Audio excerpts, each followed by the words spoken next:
क्या adult movies relation पे फर्क डालती हैं? हाँ, दो तरीके से। एक पार्टनर एक्सेसिव पोर्न देखता है तो ये मैरिज खराब ही करेगा। क्लास में जब हमारा चैप्टर आता था 7th क्लास में, तो कहते थे इसमें से ज्यादा क्वेश्चन नहीं आएंगे, स्किप कर दो। तो आपने इसमें करियर बनाने का कैसे सोचा? जो फील्ड मैंने चूज किया था वो था कपल काउंसलिंग। जैसे मेल्स होते हैं, उनकी डिजायर होती है कि ऐसे करो या ओरल्स करो। हम जो फीमेल्स है वो कंफर्टेबल होती है इसमें। आप ओरल्स तब मांगो जब आप भी दे सकते हो। क्या पीरियड्स में सेक्स करना चाहिए? हाँ, अगर आप मुझे बोल रहे थे 15 बच्चे आज 2 भी नहीं हो पा रहे हैं लोगों के। IVF सेंटर्स पे भीड़ दिन दुगनी रात चौगनी बढ़ती जा रही है। क्यों भाभीियों को गलत नजर से देखा जाता है कि भाई लस्ट, आप 30 के बाद शादियां करोगे तो स्पर्म क्वालिटी, एग क्वालिटी कहाँ रह जाएगी? क्या सही एज क्या है शादी की? महिला को अपना बच्चा कर लेना चाहिए बिफोर 32। ऐसा सेक्स भी अपने पति को मत दो जिसमें आप डेड बॉडी की तरह लेती हो। एक और जो चीज देखी है मैंने, लेडीज जो होती है ना, अगर वो किसी की तरफ अट्रैक्ट हो रही है तो एक बैरियर आ जाता है, दुनिया क्या कहे। फीमेल्स के ऐसे केसेस भी हैं कि जिम वाले के साथ भाग गए। अरे उस जिम वाले ने ध्यान दिया होगा ना। अगर आप मतलब इंटीमेट हो रहे हैं तो मेल्स को क्या पॉइंट ध्यान रखने चाहिए? अगर तुम उससे रेगुलर मांगोगे तो एज अ रिवेंज तुमसे फाइनेंस मांगे। तो अगर आप चाहते हैं कि महिला सेटिस्फाई हो, सिर्फ खोला, कपड़े उतारे, घुसाया, निकाला is not safe for woman. It is. Welcome to our podcast. Thank you Mamata ji. कैसे हैं डॉक्टर नेहा? मैं बहुत अच्छी हूँ। मेरी जो ऑडियंस है उन्होंने हमेशा डिफेंस, स्पिरिचुअल, बट ये एक ऐसा टॉपिक है जो मैं चाहती थी कि लोगों को पता चले, बिकॉज खुल के कोई बात ही नहीं करता है इन सब के बारे में। आपने कैसा ये करियर स्टार्ट किया है? सेक्सुअल कंसल्टेशन आपने कैसे स्टार्ट किया? कैसे, मतलब बिकॉज लड़की के लिए थोड़ा सा वो होता है, क्लास में ही नहीं पढ़ाया जाता था। मेन बात तो ये है, क्लास में जब हमारा चैप्टर आता था 7th क्लास में, तो कहते थे इसमें से ज्यादा क्वेश्चन नहीं आएंगे, स्किप कर दो। एग्जैक्टली। तो आपने इसमें करियर बनाने का कैसे सोचा? देखो, दो चीजें हैं जिसने मुझे कहीं ना कहीं इसकी तरफ लेके गया। सबसे पहले तो जब मैं अपनी साइकोलॉजी की डिग्री कर रही थी तो उसमें है कि आपको पहले अपना बैचलर्स करना है साइकोलॉजी ऑनर्स में, फिर मास्टर्स करना है। मास्टर्स करने के बाद आपके पास कुछ चॉइसेस हैं, ठीक है, कि आप कौन सी फील्ड में जाना चाहते हो, किस पर्टिकुलर फील्ड आपको पसंद है। जैसे अब मल्टीपल करियर्स हैं, है ना। आप इंडस्ट्रियल साइकोलॉजिस्ट लेना चाहते हो, क्लिनिकल लेना चाहते हो, काउंसलिंग में जाना चाहते हो, आप टीचर बनना चाहते हो साइकोलॉजी की, आप चाइल्ड में जाना चाहते हो, रिलेशनशिप में जाना चाहते हो, तो मल्टीपल फील्ड्स। और यहाँ के बाद आपको अपनी पोस्ट एजुकेशन सिलेक्ट करनी होती है। तो जब मैंने अपनी पोस्ट एजुकेशन सिलेक्ट करनी थी, उससे पहले मैंने कुछ ऑर्गेनाइजेशन में इंटर्नशिप करी, जो कि एसेंशियल रिक्वायरमेंट है। वहां पे काम करके आपको समझ में आने लगता है कि किस तरीके के पेशेंट से आप अलाइन कर रहे हो। ठीक है, आपको हर फील्ड में कुछ कुछ समय दिया जाएगा, आपको इसमें भी बिठाया जाएगा, उस डिपार्टमेंट में बिठाया जाएगा। इससे बेसिकली डॉक्टर्स के साथ होता है कि आप MBBS में 5 साल हर जगह बैठ रहे हो, फिर आपको समझ में आता है मुझे कहाँ अच्छा लगता है। ठीक है, तो जब मैंने वैसे पेशेंट्स देखने शुरू किए, मुझे लगा यार इस तरीके की बात करने के लिए कोई भी नहीं है। ठीक है, मैं बेसिकली जहां से जो फील्ड मैंने चूज किया था वो था कपल काउंसलिंग। ओके, ठीक है। अब कपल काउंसलिंग भी इंडिया में टबू है। ठीक है, अब मेरे हस्बैंड से लड़ाई हो जाए या आपकी हो जाए तो पहली चीज जो दिमाग में ये आती है कि बात किससे करें, सॉल्यूशन क्या है ना। फिर या तो पति अपने किसी दोस्त से पूछेगा, या फिर मम्मी से बात कर लेगा, या पापा से कर लेगा। और मेरे को लगता है उन सब की ओपिनियन बहुत बायस्ड होती है ना। अब अपनी मम्मी से बोलेगा तो ये बोलेगा वो तो है ही ऐसी, मैं तो तेरे को पहले बताया था, है ना भाई, तू समझ सबको प्यारा लगता है ना। ये अपने दोस्त से पूछेगा तो उसने फिर उटपटांग की बातें करनी है। ठीक है, दूसरा ये समझ में आता है कि मैं दोस्त से बोलूंगा तो मेरे सीक्रेट बाहर जाएंगे। ठीक है, हर किसी को प्राइवेसी चाहिए इस रिलेशनशिप में। सोचो, उससे ज्यादा प्राइवेसी बेड लाइफ की है ना। तो अगर आपको बेड लाइफ में कोई कॉम्प्लिकेशन आए आपके अंदर, तो हिम्मत ही नहीं है आप दोस्त से बात करो। और अगर आप दोस्त से, माँ बाप, इन सब से तो वैसे भी नहीं कर सकते हो। और अगर आप करो तो आपको क्या गारंटी है कि वो दोस्त आपकी उड़ाएगा नहीं और आपको सही बताएगा? वो कोई डॉक्टर थोड़ी ना, उससे पढ़ाई नहीं की है। ठीक है, तो धीरे धीरे मुझे समझ में आया कि कपल काउंसलिंग ही लोग नहीं समझ रहे, उसको लोग वैल्यू ही नहीं देते। कोई प्रोफेशनल अगर आपको ये समझा भी रहा है कि ये देखो आपका वाइफ का नेचर इस वजह से है, आपको उसको इतना टाइम देना है या ऐसे करना है, ये फाइट इस वजह से, तो उनको लगता है बाहर वाला क्या बताएगा, शादी तो हम दोनों की है, ये क्या जाने ये तो पैसे बना रही है। बिल्कुल, है ना। अगर आपने वो सीरीज देखी है फैमिली मैन करके, अगर हम देखिए स्टार्टिंग में देखा है, तो वो एक काउंसलर है ना, उसके साथ उसकी वाइफ जाती है, तो वो कहता है भाई ये क्या बताएगा, 5,000 रुपए ले लिए इसने फॉर्म भरने के, अलग पैसे लिए। हम ऐसे ही काम करते हैं, एंड वो फिर एक्स्ट्रा मैरिटल अफेयर भी स्टार्ट हो जाता है। हाँ, तो वो तो होगा क्योंकि आप गैप क्रिएट करोगे तो वो गैप कहीं ना कहीं तो निकलेगा। जो लोग एक्स्ट्रा मैरिटल करते हैं, मैं यही बोलती हूँ कि तुमने कहीं ना कहीं कमी छोड़ी है, कोई बाहर गया। ऐसे तो ना आउट ऑफ द ब्लू मुझे कोई बंदा पसंद आया और उसने बोला बाहर में जाए सारा परिवार, मैं वहां चली जाऊंगी या वहां चला जाऊंगा। कुछ तो कमियां आप छोड़ रहे होगे, या फिर उस इंसान की पर्सनालिटी वैसी है और वो आपको 3-4 साल शादी के बाद पता ही चल जाता है कि यार ये फ्लर्टी किस्म का इंसान है या ये औरत है, तो आपको दिखता है। आप ऑन द स्पॉट किसी को नहीं बोल सकते कि इसने मेरे साथ चीटिंग करी। आंखें खुली है आप, बिल्कुल उन चीजों पे काम नहीं करते और फिर दूसरे को ब्लेम कर देते हैं। तो कपल काउंसलिंग एक ऐसा फील्ड था जिसके बारे में इंडिया के बाहर खूब डिस्कशंस हैं, लेकिन इंडिया के अंदर कोई डिस्कशंस नहीं है। आज भी कोई डाइवोर्स लेता है तो उसे ब्लेम किया जाता है कि ये निभाना नहीं चाहता है, उसे जज किया जाता है। लेकिन क्या वो डाइवोर्स इतना जरूरी हो जाता है? कोई जानबूझ के क्यों चक्रों में पड़ना चाहेगा? कोर्ट केस ये वो, कुछ ना कुछ बहुत ही ऐसा होगा जो अटक रहा होगा, फिर भी आप उसे जज करते हो। उसकी दूसरी शादी हो जाए उसके लिए आपको लगता है हाँ ये तो अब दूसरी कर रही है, ये दूसरा कर रहा है ना। वो अकेला घूमे या जॉब करने लगे तो भी आप जज करते हो कि इसको तो आजादी चाहिए, आजादी लेना चाहिए, पैसा कमाना है। हाँ, तो क्यों हम जो सबसे जरूरी बेस है दैट शादी जिसपे आप इतनी सेलिब्रेशन करते हो, उसको ठीक करने के लिए एफर्ट नहीं दे सकते? लव मैरिज ज्यादा टिकती है या अरेंज मैरिज? आपके पास कैसे ज्यादा क्लाइंट्स आते हैं? ऐसा कुछ भी नहीं है। लव मैरिज में ना लोग एक दूसरे को पहचान लेते हैं, लेकिन अब पहचानने से ही होता है कि आपका कंफर्ट लेवल तो हो जाता है, बट कंफर्ट लेवल में आप कुछ भी करते हो। मैं आपके साथ कंफर्टेबल हूँ तो हो सकता है मैं हर छोटी छोटी चीजें आपके सामने करने लगूं। अब आप वो कंफर्ट को डाइजेस्ट कर पाओगे या नहीं कर पाओगे, हमारी लड़ाइयाँ बढ़ जाएंगी। ठीक है, अरेंज में क्या आप कुछ भी करने से पहले सोचते हो कि अगला क्या सोचेगा, मेरा हस्बैंड ऐसे तो फील नहीं करेगा, मेरी मम्मी तक या सास तक बात तो नहीं चली जाएगी, अरे बाहर तो नहीं निकल जाएगी, तो आप थोड़ा सा गैप लगाते हो। ठीक है, इसलिए वो लड़ाइयाँ थोड़ी देर रुक के आती हैं, बट आएंगी जरूर। ठीक है, तो ये नहीं कह सकते कि वो ज्यादा टिकती है या वो ज्यादा टिकती है। बात ये आप और आपका पार्टनर किस किस्म के इंसान है। इन दोनों में से ज्यादा अगर देखा जाए सेक्स लाइफ किनकी बेटर होती है? बिकॉज लव मैरिज में आजकल जैसे है कि पहले ही हो चुके होती है, इंटीमेसी हो चुकी होती है, बिल्कुल बहुत ही रेयर केसेस होंगे। एंड अरेंज मैरिजेस में फिर भी है कि ओके शादी के बाद होगा। हाँ, तो कहीं ना कहीं वो कंफर्ट जोन की वजह से बाद में तो दिक्कत नहीं है कि शादी के बाद वो लग रहा है कि ओके ये तो यूज्ड टू है, ऐसे कर लिया। एंड अरेंज मैरिज में वो थोड़ी एक्साइटमेंट की वजह से लंबा रहता है। हाँ, इनिशियल लेवल्स पे अगर बात की जाए तो लव मैरिज की ऑब्वियसली सेक्स लाइफ ज्यादा बेटर है। आप एक्सपेरिमेंट कर चुके होते हो, आप एक दूसरे के साथ खुले हुए हो, तो अगर आपको अपनी फैंटेसीज डिस्कस करनी है ना, मुझे इस तरीके से करना है, तो आप कर सकते हो। लेकिन अरेंज मैरिज सेटअप में अगर आपको कोई प्रॉब्लम भी है तो आपका पार्टनर एक्सेप्ट नहीं करेगा कि आपको वैसे नहीं पसंद है या आप ऐसा नहीं करना चाहते हो, तो उस बारे में सुनने की कैपेसिटी या एक्सेप्टेंस थोड़ी कम होने लग जाती है। ठीक है, लेकिन अगर हम एक अच्छी सेक्स लाइफ के बारे में बात करते हैं और अच्छे तरीके से करने की बात करते हैं तो लव मैरिज में अच्छी इंटीमेसी लाइफ के स्कोप ज्यादा रहते हैं।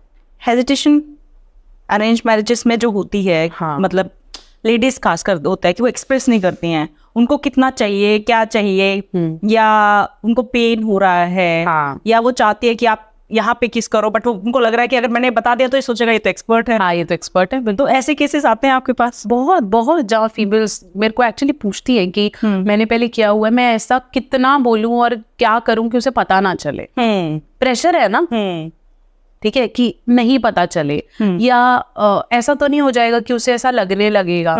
शादी के बाद भी बहुत सारी फीमेल्स आती हैं जो ये कहती है कि अब मुझे ना मेरे पार्टनर से वो फीलिंग नहीं आती है या वो बहुत ज्यादा नहीं है। मैंने अपनी सास से डिस्कस किया तो मेरी सास कहती है जो है वो यही है। एक तो वो हिम्मत करके बोल रही है, उसके बाद उसे ये बोला जा रहा है कि अब जो है यही है, या हम तुम्हारे ससुर जी ने तुम्हारे साथ कभी किया ही नहीं है, या बहुत ही कम करते थे, ये कुछ मांगने वाली चीज नहीं है। बट उनके जैसे अगर देखा जाए, बिकॉज अब हम जैसे हम 90s है, हमने सेम वो देखा हुआ है, थोड़ा सा चेंज आया कि चलो फोर प्ले वगैरह आ गया। उस टाइम पे तो वो था ही नहीं ऐसा नहीं है, करने वाले कर रहे थे। एंड वो सेक्स लाइफ उनकी मतलब हैरान होती थी मैं देख के कि उनके 15-15 बच्चे हो रहे हैं एंड खुश है वो।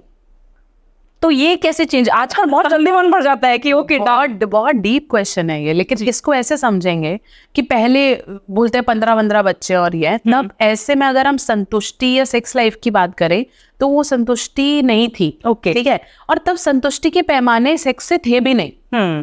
ठीक है, तब महिला गिवर थी और पुरुष ने रिसीव करना था, ठीक है, उसको मिलना था और ये होना था। तब उनके सुख के पैमाने ये होते थे, तब तो कहाँ गोल्ड की रिंग्स और बर्थडे पे आपको ये मिल रहा है, ये सब तो वो बोलते थे हमें शादी पे ही सोना मिल जाए बड़ी बात है ना। अब तो हर एनिवर्सरी पे गोल्ड सूख जा रहे हैं और ये तब ये सब कहाँ चीजें थी, गिफ्ट हो रहा है और ये सब। तब कन्वर्सेशन लिमिटेड, पति पास ही तब आता था जब या तो सेक्स हो रहा है, आप साथ में सोते नहीं हो, इतने बच्चे हैं, इतनी रिस्पॉन्सिबिलिटीज हैं। तो उस जमाने में ज्यादा बच्चे होने का उनको ना कॉन्ट्रासेप्शंस पता था, ना टाइप ऑफ प्ले पता था, कुछ भी नहीं पता था, उनको सिर्फ पता था सेक्स। तो वो होता था, उसमें सेटिस्फेक्शन थी या नहीं थी, नहीं थी। और तब क्या सुख, आप मेरे को सुख की बात कर रहे हो, ऐसी भी महिलाएं हैं जिन्होंने रोज पति से पिटाई खाई है, लेकिन फिर भी उस शादी में उनके बच्चे आज आके बोलते हैं कि हम ट्रॉमेटाइज्ड हैं, है ना।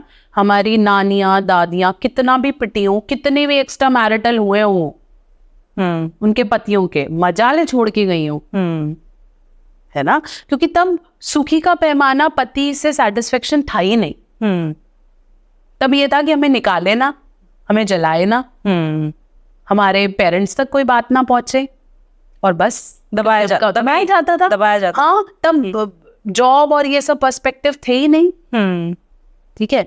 और जैसे अब हमें समझ में आता है फीमेल इंडिपेंडेंट है, वो अपने प्लेजर्स के लिए, अपनी सुख के लिए, अपने दुख के लिए बोल रही हैं, तो हमें लगता है कि अरे ये तो कोई नया चैप्टर ऑफ एजुकेशन है।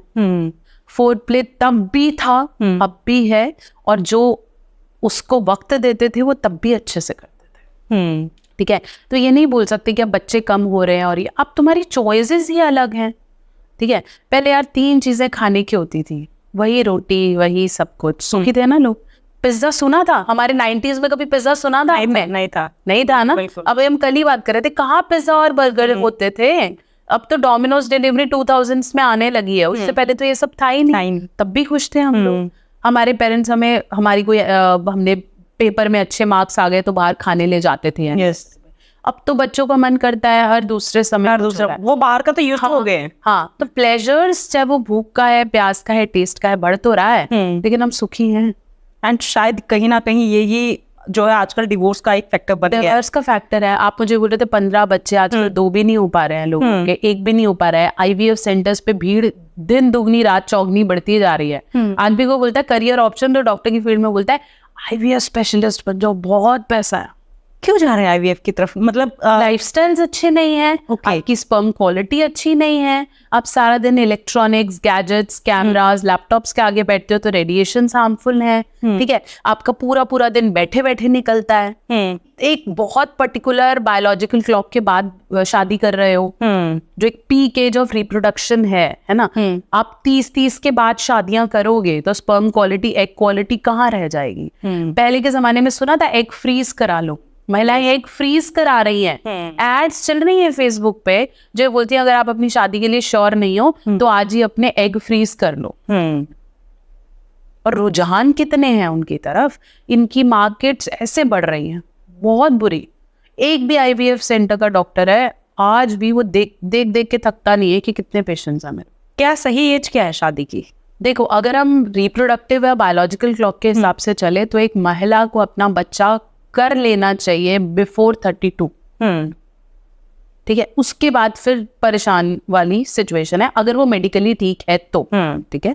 अगर वो ओवरवेट है, PCOS है, मेंस्ट्रुअल साइकिल में कोई प्रॉब्लम है, या फिर पेल्विक एरिया बहुत छोटा या बहुत ब्रॉड है, जिसकी महिला बहुत पतली होती है 30-40 किलो की, कई बहुत ब्रॉड होती है 60-40, तो पेल्विक एरिया बहुत ब्रॉड या बहुत स्क्वीज्ड है।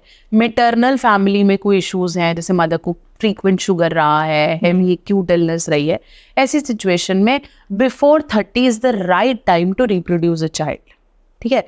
उसके बाद वही बात है कि आपकी बॉडी में कुछ अलग हो गया, और being a male before 35 is the right age to have a child. उसके बाद आपके और आपके बच्चे का एज गैप बहुत बढ़ जाता है, पूरा जनरेशन गैप है। जब आपका बच्चा बड़ा होगा आप एक्चुअली बहुत एज हो चुके होगी, है ना। तो आप, आज मैं और मेरी मदर बहुत कम एज गैप है ना, तो मेरी मम्मी को सब बोलते हैं कि अरे ये तो बिल्कुल फ्रेंड लगती हैं, ये बहुत छोटी बहन लगती है। हाँ, हम ये कॉम्प्लीमेंट बहुत सुनते हैं। हाँ, yes. तो क्यों? क्योंकि एज गैप्स कम थे। हाँ. आज मेरा जो मन होता है मैं शेयर कर पाती हूँ। ये मेरी मदर 30-45 होंगी और बहुत बड़ी, तो मुझे ऐसा लगेगा नहीं यार, एक पूरा लैग आ गया, हाँ, क्योंकि अगर आप 30-35 में कर रहे हो तो आपकी मदर 60 या 65 ऐसे है ना, वो पोते खिला सकती, ना वो आपका बैलेंस कर सकती, यस है ना।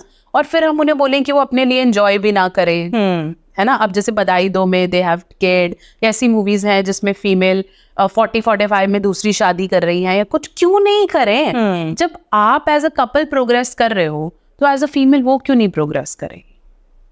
आदमी 35 में शादी करे, 40 में करे, उसको बोलते कोई बात नहीं, औरत क्यों नहीं कर सकती। क्या आप भी अपनी पास्ट लाइफ जानना चाहते हैं? क्या आप भी जानना चाहते हैं कि क्या कर्म करके आए थे जिसकी वजह से ऐसी जिंदगी मिली है, अच्छी या बुरी? क्या आप भी अपने फ्यूचर को जानना चाहते हैं? आपकी लाइफ में जो भी प्रॉब्लम चल रही है, बहुत टाइम से किसी कंपेटिटिव एग्जाम की मेहनत कर रहे हैं बट उसमें सक्सेस नहीं मिल रही है, उसमें आपको जो अचीव करना चाहते हैं वो नहीं मिल रहे हैं। कोई बिजनेस आपने खोला था लेकिन वो बिजनेस वैसे का वैसा ठप हो गया है, शादी नहीं चल रही है, सोलमेट कौन है, कभी आया भी था लाइफ में या आना है? इन सारे सवालों के जवाब आपको आकाशिक रीडिंग में मिलेंगे। यस, मैं बात कर रही हूँ आकाशिक रीडिंग की। आकाशिक रीडिंग में बेसिकली होता क्या है? आकाशिक रीडिंग में आपकी सोल की जर्नी का पता चलता है, आपकी आत्मा क्या कर्म करके आई थी जिसके बेसिस पे आपका फ्यूचर पता चलता है कि आपको क्या करना चाहिए, कौन सा बिजनेस आपके लिए सबसे बेस्ट है, कौन से बिजनेस में आपको तरक्की मिलेगी, आपका सोलमेट कौन है, कैसे पहचाने उसे, वो कैसा दिखता होगा। तो जब भी वो आपकी लाइफ में आए उसे जाने नहीं देना है, उसी से शादी करिए। किसी गलत इंसान से शादी करके जिंदगी भर मत पछताइएगा। अगर आप अपने किसी लव्ड वन से जो इस दुनिया में नहीं है, आप जानना चाहते हैं कि उनकी डेथ क्यों हुई, क्या उनकी कोई इच्छा थी, वो मुक्त हैं भी या नहीं भी, इन सारे सवालों का जवाब आपको सिर्फ और सिर्फ मेरे पास मिल सकता है। बहुत वास्ट एक्सपीरियंस के साथ मैं बात कर रही हूँ डॉक्टर ममता, जिसने आकाशिक रीडिंग को एक नई पहचान दी है, हर एक इंसान तक पहुंचाया है। तो अगर आपको भी अपना अपॉइंटमेंट चाहिए, आपको भी बुकिंग करनी है, तो आपको नीचे वेबसाइट दिख रही होगी, नंबर्स दिख रहे होंगे, आप कॉल कर सकते हैं, अपनी प्रॉब्लम बता सकते हैं।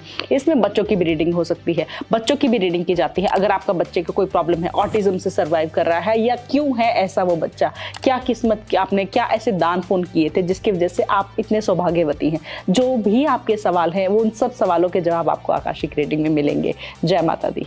एक और जो चीज़ देखी है मैंने कि लेडीज जो होती है ना, वो थोड़ा सा होता है कि इनकेस अगर वो किसी की तरफ अट्रैक्ट हो रही हैं, लाइक कर रही हैं, कुछ भी हैं, तो वो एक बैरियर आ जाता है कि नहीं दुनिया क्या कहेगी, आपके हस्बैंड है उनको ये वही अगर हस्बैंड कर रहा है तो वो कर भी आएंगे, कुछ भी है, उसके बाद भी वाइफ माफ कर देंगे, ठीक है। जैसे एनिमल मूवी में देखा, अगर वो उसको मारती है थप्पड़, ये वो लास्ट में ठीक है, दिखते हैं हम ये। तो ये चीज क्यों है? गलत है ये भी। देखो, पहले तो एक्स्ट्रा मैरिटल्स गलत है, ठीक है। फिर भी अगर कोई किसी की तरफ अट्रैक्ट हो रहा है, ठीक है, जैसे मान लीजिए मैं एक रिलेशनशिप में हूँ और मुझे ऐसा लगता है कि कोई है जो मेरे इमोशंस को सुन रहा है, मुझे समझ रहा है, जेन्युइनली मुझ में इंक्लाइंड है, तो अगर मैं अट्रैक्ट हूँ तो मेरे पार्टनर की रिस्पॉन्सिबिलिटी बनती है कि उन चीजों पे काम करे, ठीक है। अब क्यों भाभीियों को गलत नजर से देखा जाता है ना, कि भाई लस्ट का वो रीजन माना जाता है ना, कि भाई ये तो ऐसे है। सालियों को लस्ट का रीजन माना जाता है कि अरे यार ये तो आधी घर वाली है और कुछ भी कर लो, मना नहीं करी। नहीं समझ में आता।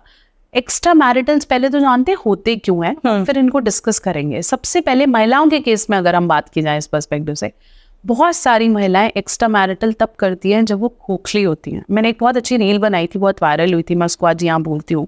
अपनी महिला को ना बाहर की नजरों से बचाने से पहले घर के अकेलेपन से बचाओ, ठीक है। कि तू बाहर निकलेगी, कोई आदमी तुझे देख लेगा। कई पुरुष अपनी महिला को बाहर इसलिए नहीं भेजते क्योंकि तू तो ठीक है, लेकिन जिन फ्रेंड्स के साथ जा रही हो पता नहीं कुछ गलत ना हो जाए, उसकी नजर कैसी है। तू तो ठीक है, तेरे को मैं कुछ नहीं कह रहा, लेकिन पता नहीं वो तेरे साथ गलत कर देंगे, वो तेरे को चला जाएंगे, है ना, तू बहुत भोली है, तो ये वो। अरे यार तू भोली है, तू ये तो देख कि वो घर पे अकेली है, तभी तो बाहर जाने का कह रही है। घर पे सब बहुत सारी महिलाएं इस समय अकेली हैं, उनके बच्चे हैं लेकिन वो उनसे बोल नहीं पाती, क्योंकि जैसे ही बोलती हैं पति को ये लगता है तुम अपने वश में कर रही हो, इनको अपनी साइड कर देती हो, सिखा रही हो एक्चुअली। तो महिलाएं सबसे ज्यादा एक्स्ट्रा मैरिटल में तब जाती हैं जब उन्हें इमोशनल नीड पूरी नहीं हो रही। बहुत इंपॉर्टेंट है उनके लिए, सेक्सुअल नीड से भी ऊपर है, फाइनेंशियल नीड से भी ऊपर है, ठीक है। वो कुछ नहीं चाह रही, वो तुमसे ये नहीं बोलती सारा दिन मेरे पास बैठा रहे, मुझे निहारता रहे, है ना।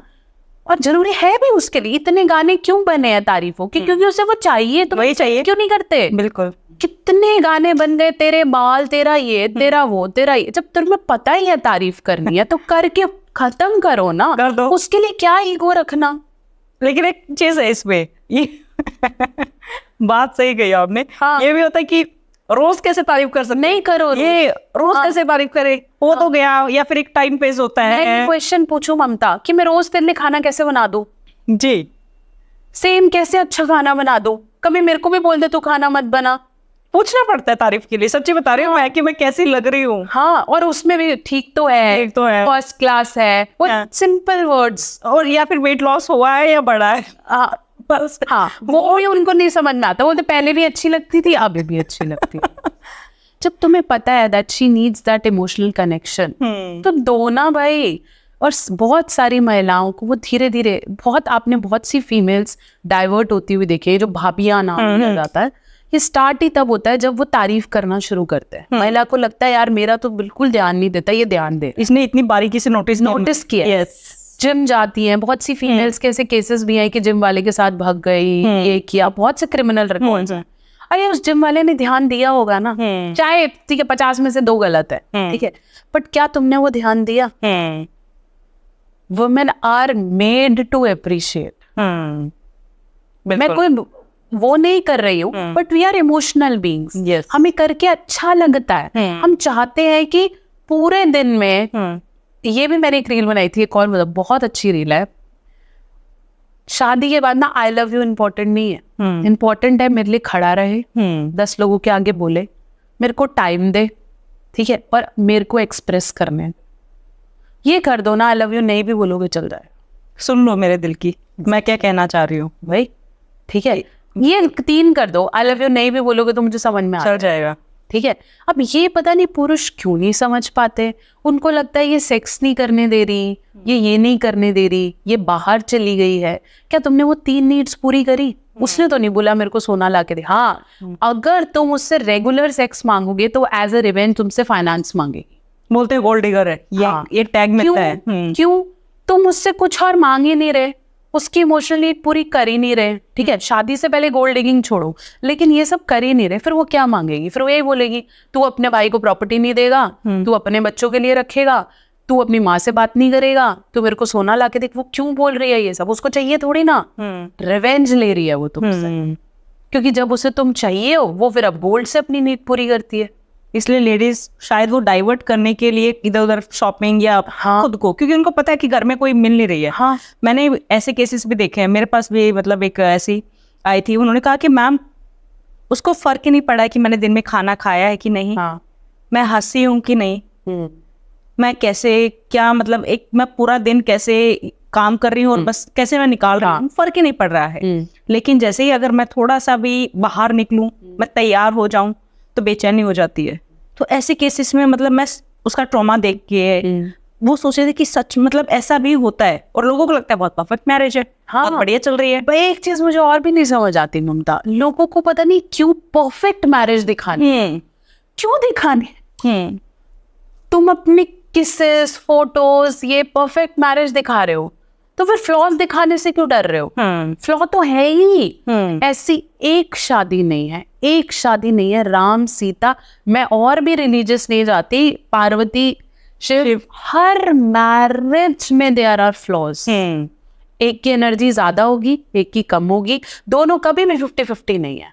तो अगर आप बाहर अपनी लड़ाइयां नहीं दिखाना चाहते, लड़ाई तो होगी, ठीक है, आप नहीं दिखाना चाहते, आप डर रहे हो, तो आप बाहर अपना प्राइवेट लाइफ और पिक्चर्स और ये सब भी मत डालो। और अगर आप ओके हो, let it go. Western countries में लोगों को नहीं फर्क पड़ता आप उनके कब रिलेशनशिप के बारे में क्या सोच रहे हो, वो जैसे हैं वो वैसे हैं, वो बोल देंगे कि यार नहीं चल रहा, मेरा नहीं चल रहा, ये मेरा है बॉयफ्रेंड। क्योंकि वो ट्रॉमास डाल के नहीं बैठे, वो एंशियस नहीं हो रहे हैं। हम डालते रहते हैं, अंदर डालते रहते हैं, हमारी बॉडी वीक होती रहती है, हमें घबराहटें शुरू हो जाती हैं। हम अपने पति को जाके बोलते हैं हमें घबराहट हो रही है, नींद नहीं आ रही, वो कहता है ले गोली ले ले। और नहीं तो कह देंगे ठीक है तेरी तो आदत है, आदत है, हाँ, तो ज्यादा सोचती है, नेगेटिव है, दिन भर तो कुछ करती नहीं है, हाँ, तो नींद कैसे आएगी? हाँ, नींद नहीं आएगी तो नेगेटिव हो रही है, तुमको तो कारण चाहिए है ना कलेश डालने के, ये वो। क्यों? क्योंकि तुम समझ ही नहीं रहे। फिर ऐसी महिलाएं एक्स्ट्रा मैरिटल सेक्सुअल सर्विसेज, ये सब लेती हैं। ठीक है, एक बहुत कॉमन सीरीज, मतलब बहुत वायरल हुई थी ये सीरीज, सम प्रोफेसर समथिंग करके, मैं आपको बताती हूँ। उसके अंदर तिलोत्तमा, उन्होंने एक रोल प्ले किया था, मेल जिगलो पे थी सीरीज। ठीक है, बहुत कंट्रोवर्शियल रही है वो। एक पुरुष है जिसके पास फाइनेंशियली कुछ प्रॉब्लम है, तो वो जिगलो सर्विस ज्वाइन करता है और बहुत सी फीमेल्स को सेक्सुअली सेटिस्फाई करता है। उसके अंदर एक फीमेल है बहुत ही अमीर घर की, और ये वो उससे आके सर्विस लेती है। ठीक है, उसकी मैरिज में कोई प्रॉब्लम नहीं है, बच्चा नहीं है, बट वो अपने पति के साथ बच्चा बन के रहना चाहती है। शी वांट्स कि मैं तैयार हूँ तो मुझे अप्रिसिएशन मिले, मैं साथ बैठूं तो वो मुझसे सही से बात करे, और यही गैप भरने के लिए वो बाहर जाती है। ठीक है, जब पति को पता चलता है, वो नेगेटिव होता है, उसे बुरा लगता है, वो उसे ये बोलता है कि अच्छा दे भी तुम आई और पैसे भी तुम दे रही हो, तो मैं तो दोनों तरफ से लुट गया, मतलब वो पैसे भी भर के आई एंड सेक्स भी दे रही है। फिर उसको समझ में आया कि इट्स अबाउट मी। फिर उसने अपने ऊपर काम करना शुरू किया। ठीक है, ये मत सोचो कि एक्स्ट्रा मैरिटल था नहीं था, ये सोचो कि कारण क्या है, क्यों गई। इमोशनल रीजंस हैं, फाइनेंशियल रीजंस हैं। अगर आप नहीं दोगे क्या करेगी वो? जो देगा उसके बाद जाएगी। ठीक है, सेक्सुअल रीजंस हैं, अगर आप उसे एज अ मांस का टुकड़ा ट्रीट करने लग जाओगे, और कोई ऐसा जो उससे इमोशनल बॉन्डिंग रखेगा, 6 महीने बाद एक बार सेक्स करेगा तो वो तो जाएगी ही ना। या आप सारा दिन उस पर चिल्लाते हो, उससे बात नहीं करते हो, कहीं ना कहीं तो बाहर निकलेंगे। Similarly with main. ठीक है, आदमी बाहर, सबसे बड़ा, लोगों को लगता है सबसे बड़ा रीजन है आदमी बाहर जाता है सेक्स के लिए। नहीं, आदमी बाहर जाता है स्पेस के लिए।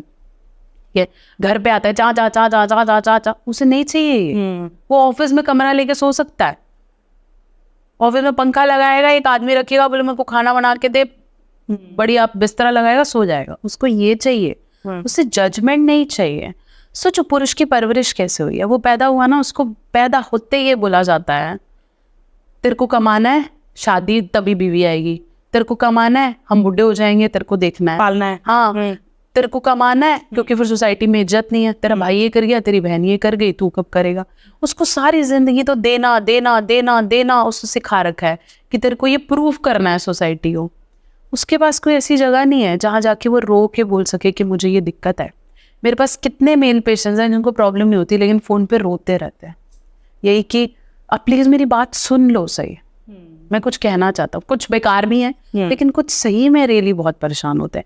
आदमी को सिर्फ स्पेस चाहिए, वो किसी ऐसी औरत की तरफ अट्रैक्ट नहीं होंगे जो सुंदर है, उसे वो औरत चाहिए जो उसे जज ना करे, दूसरा जो उसे सिर्फ सुने, उससे एम्पैथी दिखाए कि मैं समझ सकती हूँ तू क्या कर रहा है, and then he can be physical. फिर वो पैसे लुटाने के वक्त भी नहीं सोचेगा, क्योंकि उसे पता है ये तो मैं कमा लूंगा, ये तो कमा लूंगा, कोई बात नहीं, इस पे लगा। एंड दोनों की अगर फिजिकल लाइफ पे आए, बेडरूम लाइफ में, तो फीमेल्स का मैं पहले पर्सपेक्टिव देखती हूँ कि फीमेल्स मैंने बहुत ऐसी देखी हैं जिनको, जैसे मैंने स्टार्टिंग में कहा कि वो एक्सप्रेस नहीं कर पाती हैं, उन्हें चाहिए क्या, कितने टाइम तक चाहिए, क्या है, तो उस केसेस में क्या करे लेडीज। पहले मैं ये बताती हूँ दोनों की अर्जेस कैसे हैं। ठीक है, फीमेल की सेक्सुअल अर्जेस बढ़ जाएंगी कुछ अप्रोक्सीमेटली 16 साल टू 25 ईयर्स। ठीक है, जिस समय उसमें सेक्स के हार्मोन्स एक्टिव होते हैं, she want to have sex. ठीक है, उसके बाद जैसी जिम्मेदारी आ जाएगी, जैसे बच्चे हो गए या जॉब वाला पर्सपेक्टिव आ गया, तो उसकी सेक्स डिजायर बहुत कम हो जाती है। ठीक है, काफी सारे केसेस इस चीज के आप देखना, यूट्यूब पे वीडियोस भरी पड़ी हैं कि बच्चा होने के बाद करने का मन नहीं कर रहा है। ठीक है, और ऐसे टाइम पे सबसे ज्यादा एक्स्ट्रा मैरिटल स्टार्ट होते हैं पुरुषों के।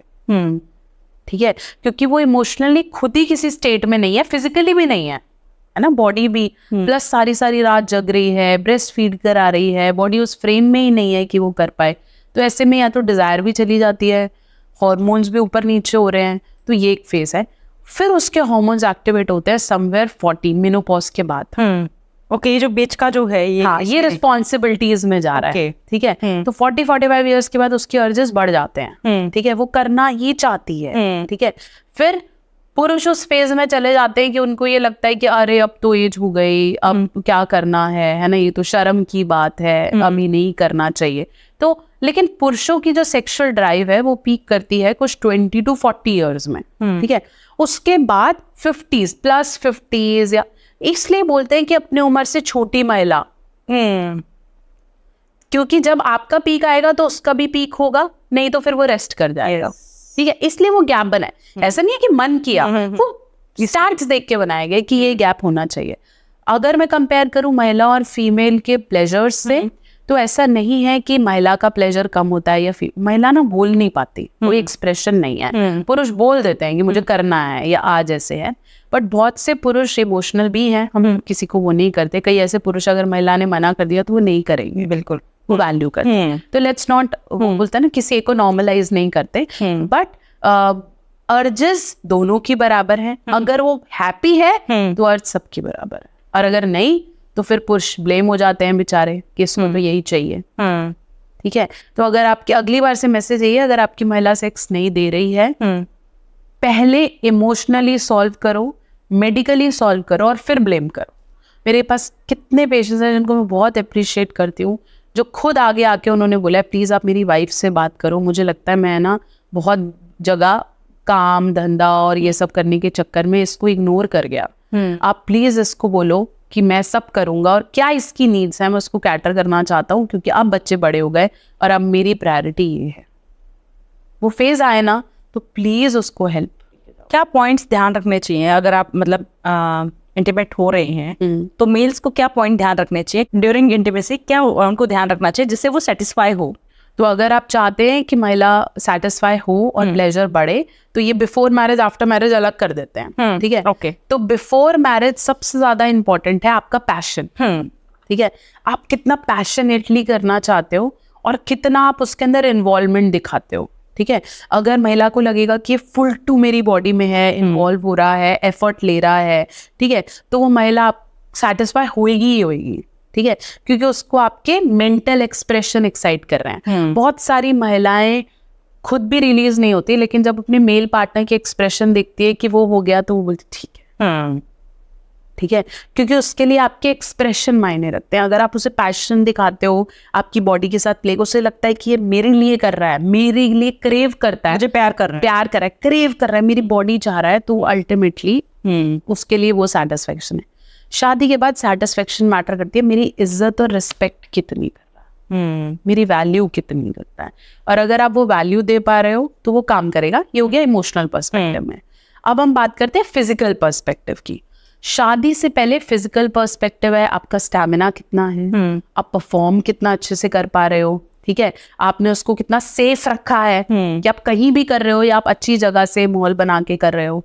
फिर आप कितना अच्छे से परफॉर्म कर रहे हो, आप उसकी सेफ्टी इन द सेंस की कंसीव ना हो जाए, ऐसे ना हो जाए, उसे अच्छे से ट्रीट कर रहे हो, तो शी इज कम्प्लीटली सेटिस्फाइड। वो बार बार करना चाहेगी और आपको वैल्यू करेगी। ठीक है, शादी के बाद अगर हम बोलें कि महिला को सेटिस्फाई करना है, फिर आपको एफर्ट बढ़ाने हैं, स्टेमिना से ज्यादा आपको दूसरे एफर्ट बढ़ाने हैं। जैसे सबसे पहले बहुत सारी बातें, फिर बहुत सारा फोरप्ले भी सीखना है। लोगों को लगता है ये अपने आप आता है, अपने आप नहीं आता है। दुनिया में कोई भी चीज अपने आप नहीं आती है। ठीक है, कुकिंग, स्पीकिंग, लर्निंग, साइकिलिंग, सब सीखना पड़ता है। ये चीज तुम्हें कोई ऑटोमेटेड थोड़ी ना दे रखी है कि आ जाएगी। ठीक है, सीखो how to do good foreplay. ठीक है, मैंने स्पेशली बुक्स लिखी हुई हैं इस पे। ठीक है, मैंने नहीं लिखी, ऐसा नहीं मैंने अपनी नॉलेज डाली है, ऑलरेडी कामा सूत्रस में, आनंद रंग में है, बस मैंने उसको सिंप्लीफाई किया है। यस, ठीक है, तो ऑलरेडी बुक्स हैं, उसे पढ़ो, उसे सीखो और अपने पार्टनर के साथ पढ़ो। है ना, कि देखो ये पसंद है, क्योंकि एवरीथिंग इज कंसेंट। जो मुझे पसंद है आपको नहीं पसंद हो सकता, मुझे जो चॉकलेट पसंद है आपको नहीं होगी। तो हमारे सबके प्लेजर्स अलग है। तो आप सीखो, बात करो। एक अच्छा सेक्स वही है जिसमें दोनों ना एक्सप्लोर करें, ऑटोमेटेड ना चले। ठीक है, कि अच्छा अब ये वाली पोजीशन यूज करते हैं, ये करते हैं, ऐसे करते हैं। The more talkative and consentive the sex would be, the more pleasurable it. सिर्फ खोला, कपड़े उतारे, घुसाया, निकाला is not sex for women, it is rape. मत करो प्लीज। और अगर आपकी आज भी सोच सिर्फ ये है, तो आई थिंक आपको बहुत मेहनत करने की जरूरत है अपनी सोच पे। ठीक है, एक और मैं चेतावनी देना चाहूंगी, क्योंकि हम पुरुषों को बहुत ऐसे बोल देते हैं कि उनको चाहिए। ऐसा सेक्स भी अपने पति को मत दो जिसमें आप डेड बॉडी की तरह लेटी हो। आपको कुछ चाहिए आप बोलो ना, बोलते हैं सेक्स के दौरान पति से वो साइन भी करा लो तो कर देता है। पता नहीं है, हमारे ने वाले ने तो नहीं किया। नहीं, पर ये मैंने सुना है। हाँ, उस टाइम पे जो मांगोगे मिल जाएगा, मिलता भी होगा पता नहीं, लेकिन जब तुम्हें पता है कि ये चीज उसे चाहिए तो बोलो फिर। ठीक है, ये ट्रॉमा है एक ऐसा सेक्स अपने पति को देना जिसके अंदर आप कुछ कर ही नहीं रहे हो। वो नहीं एंजॉय करेगा, उसके लिए वो भारीपन है, वो फिर बाहर जाएगा। बिल्कुल। ये भी है कि पुरुषों में महिलाओं के कंपैरेटिवली ज्यादा ड्राइव्स हैं क्योंकि एज गैप्स हैं, है ना। तो प्लीज थोड़ा एक्टिव हो। सेक्स सिर्फ पुरुषों की जिम्मेदारी थोड़ी ना है, दोनों की है। दोनों की है। तो आप भी सीखो कि क्या नए थे। जब आपको पता है ये चीज आपके पति को अच्छी लगती है, आपको पता है आपके पति को ये खाना अच्छा लगता है, आप सीखती हो ना कि अच्छा यार बाहर से मंगवाते हैं, ये करते हैं, व्हाटएवर, है ना। जो आपको पता है this is something your husband like, है ना, तो एफर्ट लो। बिल्कुल। अब बुरी नहीं हो जाओगी क्योंकि आप अपने पति के लिए कर रही हो। और पोजीशंस देखो, साथ में बात करो, एक सेक्स एक्सपर्ट से बात करो कि मैं ये करना चाहती हूँ और इससे अच्छा कैसे कर सकते हैं, सीखो और इम्प्लीमेंट करो। ठीक है, उसकी जिम्मेदारी है कि वो आके करेगा, नहीं करेगा तो भी उसको कुत्ता है, करेगा तो कुत्ता है। क्यों? Why? I don't know why, मतलब क्यों। एक तो एक ये भी है कि लेडीज का होता है कि मैं पहल कैसे कर सकती हूँ, मैं पहले कैसे कहूँ कि मुझे करना है। शुरू में हो सकता है पहल नहीं कर सकते हो, लव मैरिज में कर सकते हो और शिप्स में कर सकते हो, लेकिन शादी में नहीं कर सकते हो शुरू में। लेकिन जब वो आपसे पूछ रहा है, कंसेंट ले रहा है, बात कर रहा है, तो बोलो ना फिर। ये महिलाओं में प्रॉब्लम भी यही है ना, अब बीइंग अ फीमेल मैं भी बोलती हूँ, जब पूछा जाता है तब कहते हैं मेरी आंखें पढ़ ले, है ना। और जब एक्चुअली वो बोलता है कि मेरे से गलती क्या हो, तो बोले तुम्हें समझ में नहीं आता, तो तुम मुंह से बोल ना तेरे को क्या चाहिए। पुरुष यही तो कहते हैं, प्रैक्टिकल होते हैं, तेरे को जो चाहिए बोल दे। बिल्कुल, है ना। मेरी एनिवर्सरी है, तुमने एफर्ट नहीं लिया, अरे तू बोल दे मेरे को ये चाहिए। सिंपल सी बात है। उनसे वो कॉम्प्लेक्स नहीं घूमा जाता जी। हम उन्हें बता सकते हैं कि महिलाओं को समझो, बट एग्जैक्टली कैसे समझना उसे आता नहीं है, उसे सिखाया भी नहीं गया है। ठीक है, बचपन से उसको वो किया गया है। प्रैक्टिकल है वो। हाँ, तो तुम्हें जो चाहिए बोलो, विद द टाइम तुम उसे बदल सकते हो, बट तब तो बिल्कुल कुछ कहना नहीं। तब ये सोचना कि इस आदमी ने मेरा स्टैंड नहीं लिया, तो बोलना कि मैं चाहती हूँ तू अभी जा और अपनी मम्मी से ये बात बोल। वो नहीं बोले तो वो कल्प्रेट है। बिल्कुल, उसे पता ही नहीं तुम सोच क्या रही हो। कितने सारे मेल्स मेरे पास आते हैं, आज भी मुझसे कलेश करते, 50 साल पहले की बात करेंगी, तब तुमने ये नहीं किया, तब वो कहते मुझे याद ही नहीं है ये तब कहाँ था। प्रेजेंट में कुछ नहीं है, पास्ट की बातें कि तब मेरा बेबी हुआ था, तुमने मेरा ध्यान नहीं, तो बोल दे। ठीक है, बोल के तुम एक बार बुरे जरूर बन जाओगे, लेकिन then your husband would understand what is important for you. तब आप उसे ब्लेम करोगे तो समझ में तो आएगा तूने नहीं किया था। इससे उसका तो कभी कुछ नहीं गया, तुम्हारा जाता है। तुम अंदर घुलते हो, परेशान, जितनी नेगेटिविटी कैरी करोगे। कौन प्रॉब्लम में है? मैंने कोई बात समेट दी कि मैं ममता से मिलने गई थी यार, चाय नहीं पूछी उससे। ममता का क्या गया, वो तो गई।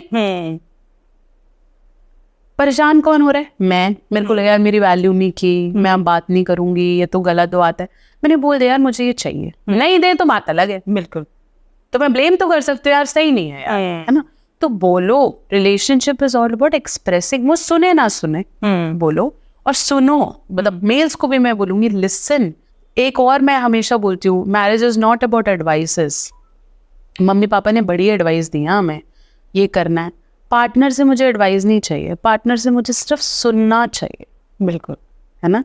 मेरे मतलब ऑफिस में मेरी किसी से लड़ाई हो गई, है ना, और मैंने पति को आके बोला यार बहुत गंदी है वो, उसने मेरे साथ ऐसे किया, ये बोला, है ना, और वो सुन नहीं रहा। वो मेरे को बोला हाँ ठीक है ना, तूने कुछ किया होगा, तू है ही इतनी नेगेटिव, हो गई ना तेरी लड़ाई तेरी। तो अगली बार वो बोलेंगी नहीं। उससे पता है कि उसने गुस्से में बोल दिया, उसने बोल दिया, कल हो सकता है वो फ्रेंड भी बन जाए उसके वापस। डोंट गिव एडवाइस, डोंट जज हर। उसे भी पता है क्या करना, सिर्फ सुनो। क्या अडल्ट मूवीज रिलेशन पे फर्क डालती हैं? फर्क पड़ता है, उनसे इफेक्ट होता है? हाँ, 2 तरीके से, क्योंकि एक्सपेक्टेशंस भी होती है ना। बिल्कुल ये जाती है। अगर आप बहुत ज्यादा एडल्ट मूवीज देखते हो और एडल्ट मूवीज के जैसी एक्सपेक्टेशन अपने पार्टनर से रखते हो, तो वो प्रॉब्लम क्रिएट करेगा। अभी मैं आपको रिसेंट केस बताती हूँ। ये मैंने मेरे ख्याल से कल रात को ही ये मैंने क्लाइंट देखा है। हस्बैंड वाइफ दोनों डॉक्टर्स हैं, ठीक है, तो अलग रहते हैं, अलग अलग एजुकेशन के चक्कर में। हस्बैंड काफी पॉर्न देखता रहा है क्योंकि अलग रहता है, तो ही हैज टू मास्टरबेट। शादी हुई है लेकिन अलग रहते हैं। अब उससे तब तक इरेक्शन नहीं आता है जब तक वो पॉर्न नहीं चलाता है, और उसको सेक्स करने के लिए भी पॉर्न चलानी पड़ती है, नहीं तो उसे इरेक्शन ही नहीं आता है। ये क्या है? साइड इफेक्ट है ना एडिक्शन का, ठीक है। हाँ, अगर आप साथ मिलके देखते हो और रियलिस्टिक देखते हो, ठीक है, कि हमें समझ में आ रहा है ये ऐसे होता है, या सिर्फ एजुकेशन के लिए, कुछ एजुकेशन तो मिलेगी, है ना, तो थोड़ा बहुत एजुकेशन के लिए देखते हो या स्पाइस करने के लिए देखते हो, है ना, कि आप दोनों को अच्छा लग रहा है, डू इट। अगर सिर्फ एक पार्टनर एक्सेसिव पॉर्न देखता है तो ये मैरिज खराब ही करेगा, ठीक है।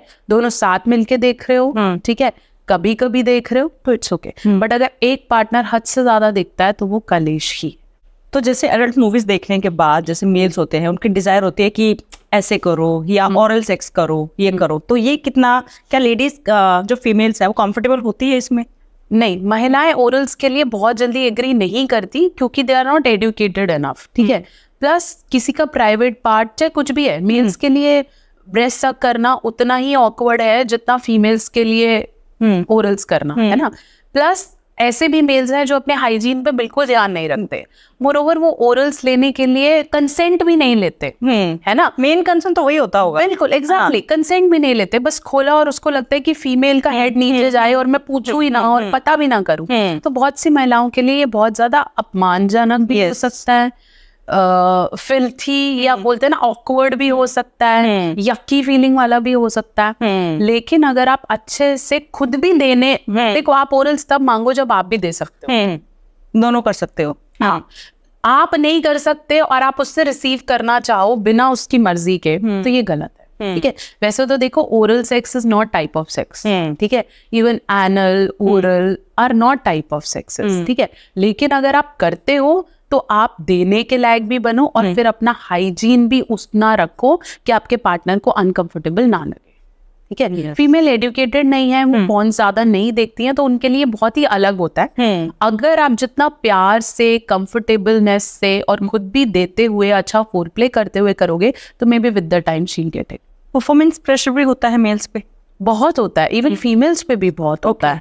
अगर फीमेल बहुत जल्दी सेक्स एंजॉय करने लगे या बिल्कुल ही अपनी बॉडी ना खोले तो मेल्स परसेप्शन बनाते हैं, ठीक है। तो उनपे भी प्रेशर होता है कि मुझे थकना नहीं है, मुझे मना नहीं करना है, मुझे बहुत ज्यादा एंजॉय भी नहीं करना है। तो वो बहुत बार ना एक फ्रेम में होती है कि भाई इससे ज्यादा और इससे पहले मैं नहीं करूंगी, है ना। मेल्स पे भी बहुत होता है कि मेरा इरेक्शन ना चला जाए, कहीं ऐसा ना उसको सेटिस्फेक्शन ना आए और मैं करता जाऊं, ठीक है, या उसको फीलिंग ही ना आए। और आजकल तो फीमेल्स बहुत ओपन है, वो तो बोल ही देती हैं कि तेरे को डॉक्टर की जरूरत है तो जा, गर्लफ्रेंड्स तक बोल देती है कि भाई अब तू, तेरे को करने की जरूरत है आजकल के एरा में। तो अगर ऐसे कोई इंडिकेशंस पार्टनर दे रहा है तो उसको अपनी ईगो पे ना लें। अगर आपका पार्टनर बोल रहा है हेल्प की जरूरत है तो हेल्प ले लो ना। अगर आपका मेल पार्टनर आपको बोल रहा है कि यार मुझे फीलिंग नहीं आ रही है, कोई प्रॉब्लम है, कंसल्ट तो करो, हो सकता है देयर इज अ प्रॉब्लम, हो सकता है आपकी बॉडी बहुत रिजिड हो रही हो या वेटनेस नहीं आ रही है, बहुत वेटनेस आ रही है, कुछ तो है। तो बेटर ये है कि ऐसे कोई कंसर्न्स दिए जाएं तो उन पे शेयर करो, डॉक्टर से कंसल्ट जरूर करो। क्या पीरियड्स में सेक्स करना चाहिए? हाँ, अगर आप, वैसे तो साइंटिफिकली ये बोला जाता है कि पीरियड्स के दौरान फीमेल को क्रैम्प्स ज्यादा होते हैं, तो ऐसे में अगर आप सेक्सुअल एक्टिविटी में इन्वॉल्व होते हैं तो वो हैप्पी हार्मोन रिलीज करता है। Sex basically happy hormone release करता है, तो आपको फीलिंग या बॉन्ड की फीलिंग आता है। तो ऐसे टाइम पे अगर आप पीरियड्स में सेक्स कर रहे हो कंसेंट के साथ तो उसमें कोई प्रॉब्लम नहीं है।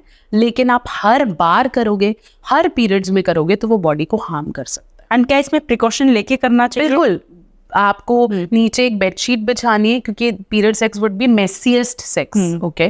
तो नीचे एक प्रॉपर बेडशीट बिछानी चाहिए। You should put on a condom, ठीक है। फीमेल के लिए इंपॉर्टेंट है कि वो प्रॉपरली वॉश करके ही सेक्स में इन्वॉल्व हो, और जैसे ही आपको लगे कि ब्लॉकेज या पेन शुरू हो रहा है, यू हैव टू स्टॉप। क्या आप भी अपनी पास्ट लाइफ जानना चाहते हैं? क्या आप भी जानना चाहते हैं कि क्या कर्म करके आए थे जिसकी वजह से ऐसी जिंदगी मिली है, अच्छी या बुरी? क्या आप भी अपने फ्यूचर को जानना चाहते हैं? आपकी लाइफ में जो भी प्रॉब्लम चल रही है, बहुत टाइम से किसी कंपेटिटिव एग्जाम की मेहनत कर रहे हैं बट उसमें सक्सेस नहीं मिल रही है, उसमें आपको जो अचीव करना चाहते हैं वो नहीं मिल रहे हैं। कोई बिजनेस आपने खोला था लेकिन वो बिजनेस वैसे का वैसा ठप हो गया है, शादी नहीं चल रही है, सोलमेट कौन है, कभी आया भी था लाइफ में या आना है? इन सारे सवालों के जवाब आपको आकाशिक रीडिंग में मिलेंगे। यस, मैं बात कर रही हूँ आकाशिक रीडिंग की। आकाशिक रीडिंग में बेसिकली होता क्या है? आकाशिक रीडिंग में आपकी सोल की जर्नी का पता चलता है, आपकी आत्मा क्या कर्म करके आई थी, जिसके बेसिस पे आपका फ्यूचर पता चलता है कि आपको क्या करना चाहिए, कौन सा बिजनेस आपके लिए सबसे बेस्ट है, कौन से बिजनेस में आपको तरक्की मिलेगी, आपका सोलमेट कौन है, कैसे पहचाने उसे, वो कैसा दिखता होगा। तो जब भी वो आपकी लाइफ में आए उसे जाने नहीं देना है, उसी से शादी करिए। किसी गलत इंसान से शादी करके जिंदगी भर मत पछताइएगा। अगर आप अपने किसी लव्ड वन से जो इस दुनिया में नहीं है, आप जानना चाहते हैं कि उनकी डेथ क्यों हुई, क्या उनकी कोई इच्छा थी, वो मुक्त हैं भी या नहीं भी, इन सारे सवालों का जवाब आपको सिर्फ और सिर्फ मेरे पास मिल सकता है। बहुत वास्ट एक्सपीरियंस के साथ मैं बात कर रही हूँ डॉक्टर ममता, जिसने आकाशिक रीडिंग को एक नई पहचान दी है, हर एक इंसान तक पहुंचाया है। तो अगर आपको भी अपना अपॉइंटमेंट चाहिए, आपको भी बुकिंग करनी है, तो आपको नीचे वेबसाइट दिख रही होगी, नंबर्स दिख रहे होंगे, आप कॉल कर सकते हैं, अपनी प्रॉब्लम बता सकते हैं। इसमें बच्चों की भी रीडिंग हो सकती है, बच्चों की भी रीडिंग की जाती है। अगर आपका बच्चे को कोई प्रॉब्लम है, ऑटिज्म से सर्वाइव कर रहा है या क्यों है ऐसा वो बच्चा, क्या किस्मत, क्या आपने क्या ऐसे दान पुण्य किए थे जिसकी वजह से आप इतने सौभाग्यवती हैं, जो भी आपके सवाल हैं, वो उन सब सवालों के जवाब आपको आकाशिक रीडिंग में मिलेंगे। जय माता दी। एंड मेनोपॉज जब होता है एक लेडी का स्टार्ट, तो उस टाइम पे उसके ऑब्वियसली अलग डिजायर्स होती हैं, तो क्या फिजिकल रिलेशन बनाने में भी उसकी कुछ एक्सपेक्टेशंस होती हैं कि पार्टनर ऐसे करे या इतना ध्यान रखे, या कब रिलेशन नहीं बनाना है? मेनोपॉज के बाद फीमेल की सेक्सुअल डिजायर्स बढ़ जाती हैं, ठीक है। ये साइंस कहती है कि वंस शी अचीव्स मेनोपॉज उसकी बॉडी खुलने लगती है, ठीक है, तो वो फ्री फील करती है, तो कंट्रासेप्शन के चांसेस नहीं रहते, ठीक है। तो आप कितना भी करो, it doesn't lead to baby, ठीक है। तो आपकी बॉडी के हॉर्मोन्स ना बहुत रिलैक्स हो जाते हैं, ठीक है। तो आपने देखा होगा मोस्ट ऑफ द फीमेल्स जिन्होंने कभी अपनी शादी के लिए स्टैंड नहीं लिया, वो 50-50 में बोलती है मुझे डाइवोर्स दे दे, है ना, या वो तैयार होके बंठन के, ये वाली फीलिंग उनको स्टेज में आती है जब वो रिलैक्स क्योंकि नहीं बॉडी में रिलैक्स करती है, ठीक है, उन्हें अच्छा फील आता है। अच्छे स्टार्टअप्स आपने फीमेल को 50-55 के बाद लेते हुए देखा है, ठीक है, क्योंकि उनकी बॉडी एक अलग लेवल ऑफ प्रोसेस पे होती है। ऐसे में सेक्स डिजायर्स बढ़ती हैं और पुरुषों को यही एक्सपेक्ट किया जा रहा है कि जो आपने अभी तक नहीं किया है या जैसे वो डिमांड कर, तब वो बोलती भी हैं, ठीक है, तो जैसे वो डिमांड कर रही हैं वैसे उनको प्रोवाइड करना चाहिए, ठीक है। अगर कोई एक्सटेंसिव मेडिकल प्रॉब्लम है, जैसे हम डिस्क का कोई प्रॉब्लम कह सकते हैं, वर्टिब्रे इश्यूज हैं, नर्व्स के कोई इश्यूज हैं, शुगर है, थायराइड है, या बोलते हैं लिवर किडनी के कोई प्रॉब्लम्स हैं, हार्मोन लेवल या ब्लड डेफिशिएंसीज हैं, ऐसी कंडीशंस में फीमेल की डिजायर्स कम हो जाती है, बढ़ती नहीं है। एंड एक और लास्ट क्वेश्चन मेरा कि ये जो कॉन्ट्रासेप्टिव्स होते हैं, ये सिर्फ फीमेल्स के लिए है कि मेल्स के लिए भी है? नहीं, मेल के लिए कॉन्ट्रासेप्शंस नहीं है, ओके, ठीक है, फीमेल्स के लिए ही है, क्योंकि मेल के हार्मोन्स का सिंपल सा फंडा है, ठीक है। मेल के पास सिर्फ एक ही तरीका है विच इज कॉल्ड, जिसको हम बोलते हैं नसबंदी करा लेना, ठीक है, या हम इंग्लिश में वेसेक्टमी कहेंगे, ठीक है। उसके अंदर बस वो नर्व कट होगी, टाई होगी, हार्मोन प्रोडक्शन होता रहेगा, लेकिन वो बाहर नहीं निकलेगा, ठीक है, मतलब स्पर्म नहीं आएगा, बाकी सब सेम है, ठीक है। स्पर्म निकलेगा नहीं, बनेगा नहीं, धीरे धीरे उसकी सप्लाई नहीं होगी तो वो बनना थोड़ा कम हो जाएगा, ठीक है। फीमेल की बॉडी में कॉन्ट्रासेप्शन इसलिए है क्योंकि फीमेल की बॉडी में मल्टीपल हार्मोन्स हैं, ठीक है, प्लस बच्चे ने वहां रहना है। मेल की बॉडी के कॉन्ट्रासेप्शन करके कोई फायदा नहीं है, तो बच्चे ने वहीं बनना है, तो जैसे बच्चा बना और इन्वॉल्व हुआ वो उसे डिस्ट्रॉय कर देते हैं, वो शुरू के सेल्स ही तोड़ देते हैं, इसलिए फीमेल कॉन्ट्रासेप्शन ज्यादा है। मेल के लिए सिर्फ कॉन्डम्स है या फिर वो नसबंदी करा। एंड ये जो जैसे आईपीएल वगैरह होती है कि लाइक विद इन 42 आवर्स और 72 आवर्स आपको लेना है, इसके साइड इफेक्ट? अगर आप बहुत ज्यादा ले रहे हो, ठीक है, जैसे आप हर बार मिल रहे हो और हर बार आईपीएल खरीद लेते हो, है ना, कि महीने में एक बार मिले आईपीएल खरीद ली। मैंने एक्चुअली देखा है लोगों को, जैसे वो ओयो बुक करते हैं या कहीं रूम बुक करते हैं, एक वैगरा लेते हैं, एक आईपीएल लेते हैं, ये सेल्स है, ठीक है, एक कॉन्डम लेंगे, ठीक है, और पता है कि कॉन्डम यूज किया नहीं किया, बाद में आईपीएल खिला दो। अगर आप रेगुलरली आईपीएल लेते हो तो फीमेल फर्टिलिटी के चांसेस बहुत कम हो जाते हैं, ठीक है, क्योंकि आप हार्मोन को बार बार ये बोल रहे हो नहीं चाहिए नहीं चाहिए नहीं चाहिए, तो बॉडी उसकी प्रोडक्शन बहुत कम कर देती है और बाद में यही लोग फिर बच्चा होने के लिए परेशान हो रहे होते हैं, ठीक है। आपने वो मूवी देखी थी ना जिसके अंदर आयुष्मान खुराना स्पर्म डोनेशन, है ना, विकी डोनर। तो विकी डोनर में जब हम एक्सेसिवली डोनेट करेंगे एंड में उसको खुद के बेबी होने में प्रॉब्लम हो रही थी ना, है ना, तभी तो यामी को पता चला था कि भाई he is being a donor, है ना। वो क्यों? क्योंकि जब आप अपने हार्मोन्स के साथ प्ले करने लग जाओगे, है ना, तो फिर वो अल्टीमेटली आपका साथ छोड़ेंगे। कोई ऐसी टिप्स जो आप मेल्स एंड फीमेल्स दोनों को देना चाहोगे? अगर मैं, क्योंकि हमने एक एक्सपेक्ट पे बात नहीं की, जो मैं अभी यहाँ बोलती हूँ वो है नोइंग योर बॉडी। ठीक है, जब आप 16, 17, 18 में हो तो खुद की सेक्सुअल ड्राइव्स पहचानो, ये पता करो। मास्टरबेशन एक तरीका है, पता करो मुझे कहाँ अच्छा लगता है, कहाँ अच्छा नहीं लगता है, सेक्स होता क्या। एडुकेशन लो। पॉर्न 100% राइट नहीं है, आपके फ्रेंड्स 100% राइट नहीं है, आपके पेरेंट्स 100% राइट नहीं हो सकते, और हो सकता वो बोले ना, बट एडुकेशन लो। ट्रस्ट मत करो, लो। ठीक है, देखो कि मेरी बॉडी कैसे रिएक्ट करती है, मुझे क्या अच्छा लगता है, क्योंकि जिन्हें नहीं पता होगा ना वो ज्यादा एक्सप्लॉइट होते हैं। ठीक है, उन्हें उनका पार्टनर, लोग, बॉयफ्रेंड्स एक्सप्लॉइट करते हैं। अपने हाइजीन का ध्यान रखो, because genital hygiene is very important. कोई बात नहीं करता इसके बारे में। ठीक है, अच्छे से वॉश करो, हेयर प्रॉपर्ली शेव ऑफ करो, निकालने की जरूरत नहीं है पर शेव करना बहुत इंपॉर्टेंट है। क्या चीज़ आप अपने वजाना या उसके आसपास यूज़ कर रहे हो उसका ध्यान रखो। आपको पैड्स अच्छे लगते हैं, पैड्स यूज़ करो, but hygiene is very important. ठीक है, आप अपने हेल्थ के लिए जितने पैसे बचाओगे वो हेल्थ आपसे उतना ले लेगी। ठीक है, इसलिए don't use cheap products, whatever being marketed, scented है, खुशबू आएगा, ये आएगा, नहीं चाहिए खुशबू। ठीक है, हेल्थ प्रायोरिटाइज होना चाहिए। अपने डॉक्टर से, गायनेकोलॉजिस्ट से शादी से पहले भी बात करने में कोई प्रॉब्लम नहीं है, सेक्सुअल कंसल्टेंट से बात करने में कोई प्रॉब्लम नहीं है, करो। आजकल तो ऑनलाइन बिना आपकी डिटेल्स के भी सारी कंसल्टेशंस मिल रही हैं, तो वहाँ पे स्विच करो। Your hygiene today and your health concerns today will make you a good mom later. अच्छा खाना खाओ। आज जो लड़के आज अपनी हेल्थ का ध्यान रख लेंगे वो एक अच्छे फादर बन सकते हैं, एक हेल्थी लाइफ जी सकते हैं। तो जब आप अपनी हेल्थ के हर, इवन अपने फाइनेंसिस के भी तो पैमाने चेक करते हो ना, मैं आज कितना कमाऊंगा, कितना जोड़ूंगा, ऐसी अब भी reproductive health is very important. कितने सेशंस होते हैं मेंस्ट्रुअल हाइजीन पे, क्या खाना है, डाइट का क्या ध्यान रखना है, स्किन की केयर जैसे आप कर रहे हो वैसे ही अपनी रिप्रोडक्टिव हेल्थ की केयर बहुत important. Thank you so much doctor Neha for coming. Thank you for calling. ये जो पॉडकास्ट था आई थिंक बहुत अलग था, बहुत अलग टॉपिक मैंने चूज किया है। Thank you so much. Thank you.